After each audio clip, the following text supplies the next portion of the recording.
Tharad taluka rickshaw चालक संघ ने थराद शहरी क्षेत्र में चलने वाले रिक्शों की पहचान करने के लिए पुलिस स्टेशन द्वारा प्रत्येक रिक्शा पर एक नंबर मुद्रित करने के लिए डीवाईएसपी को एक लिखित प्रस्ताव प्रस्तुत किया है। जबकि थराद शहर के साथ साथ तालुका के ग्रामीण इलाके से ऑटो रिक्शा थराद में कार्यरत है। कभी कभी शहर के अन्य तालुका से रिक्शा लेकर लोग शहर के किसी भी हिस्से में प्रवेश करते हैं और चोरी डकैती और अनाधिकृत हेरफेर की शिकायतें सामने आई है। थराद तालुका रिक्शा चालक एसोसिएशन प्रमुख वती हूँ भूरपुरी गोस्वामी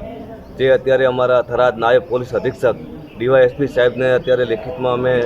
रजूआत करी है कि जे थराद विस्तार में जे नजीक में जे तालुकाओ आवेला है त्यांथी रिक्शाओ पण आवती होय छे, अमुक गुनाहित प्रवृत्तिओ पण थती होय छे, जेने लईने अत्यारे रजूआत में अमे एवुं जणाववामां आव्युं छे कि थराद में जे फरती रिक्शाओ जेने पोलीस स्टेशननी हदना नंबरो मारवामां आवे जेथी अहींया पण ओळख थाय, मुसाफरोने पण ओळख थाय कि आ थराद शहेरनी रिक्शा छे, जेथी मुसाफरो पण सावचेत रहे अने अनिच्छनीय बनाव કે કોઈ ગુનાહિત પ્રવૃત્તિઓ ના બને અને અટકે એની પાછળ જે અમે અત્યારે ડીવાયએસપી